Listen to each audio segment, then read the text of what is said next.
National Report Court is back in session. Today's case, a class action lawsuit out of California alleging Apple's iCloud storage service unlawfully monopolizes the market by coercing its customers into using the company's iCloud service for storing and backing up certain data and device files. And the lawsuit claims it could stifle competition and drive up prices for consumers. So we're taking the case up today in National Report Court with Dwane Cates. He's a criminal defense attorney, and Randy Zellen is also a criminal defense attorney and, of course, former prosecutor. For the purposes of today's segment, Dwane will represent the plaintiff and the other possible class members. Randy will be defending Apple. Okay, so the lawsuit, gentlemen, states this. Apple imposes what economists refer to as requirements ties. That is, if iPhone or iPad holders wish to use cloud storage for restricted files, and most do, iCloud is their only option for fulfilling that requirement. And for anyone requiring more than 5 gigabytes of storage, which is to say most Apple customers, they must pay for it. Dwane, walk us through the case here. Is Apple holding an illegal monopoly over digital storage for its customers? They are. It's pretty simple. You know, there's so many people own iPhones and iPads, and the only way you can back up your restricted data is through the iCloud. You can't use Google Cloud services. You can't use Amazon Cloud services. Nothing for those restricted files. Now, you can back your pictures up with Google. You can back your, other data up with Google, but not the restricted data. So it's forcing customers, if you want to back up everything, in one place, and you have Apple devices, you have to use Apple. There's no other choice.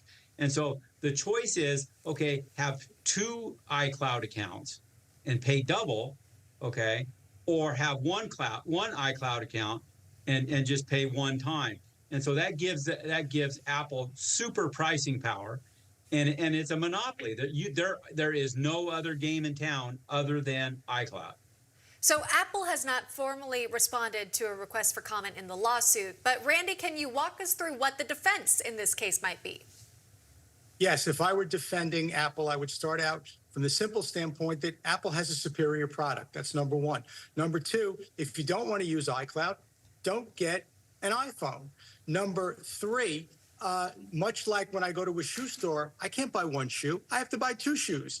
When I want to use the restroom at Starbucks, only paying customers can use the restroom. If I go on a cruise, I have to pay for the food.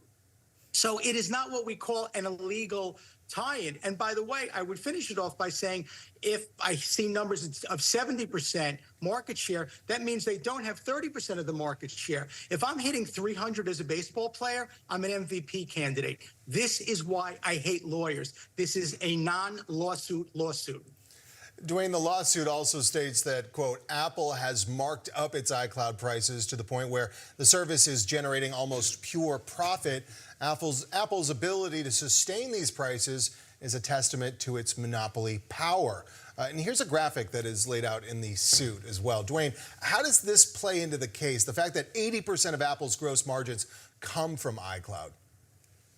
I mean, when you're reaching 80% profit margins on products, you have pricing power. And again, the pricing power comes from a monopoly. It doesn't come from just because the product is good.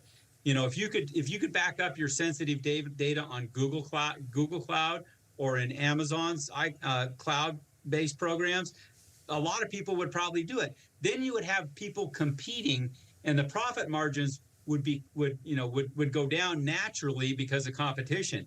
There is no competition. That's how come they have 80% pricing power. Okay. Randy, could you address that element of the lawsuit here? Again, this increased prices that these plaintiffs claim?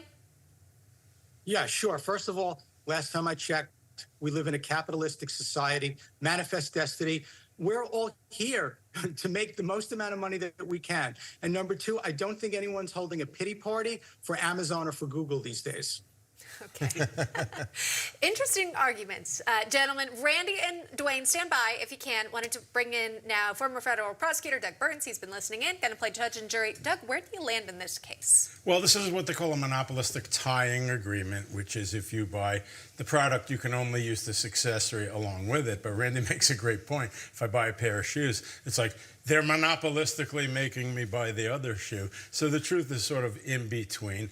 And as pointed out, they're not really forcing you. You have other options. You could use other products. So ruling for Mr. Zellen today. Oh my goodness. More money for Apple. Come on, Doug. I know. I guess that's the case. I get that monthly reminder. Oh, you have to pay for your iCloud storage. It does add up. Gentlemen, thank you all very much for coming on this Friday. Dwane and Randy and Doug. National Report Court is adjourned. All right. Still to come on the program, the House of Representatives passing the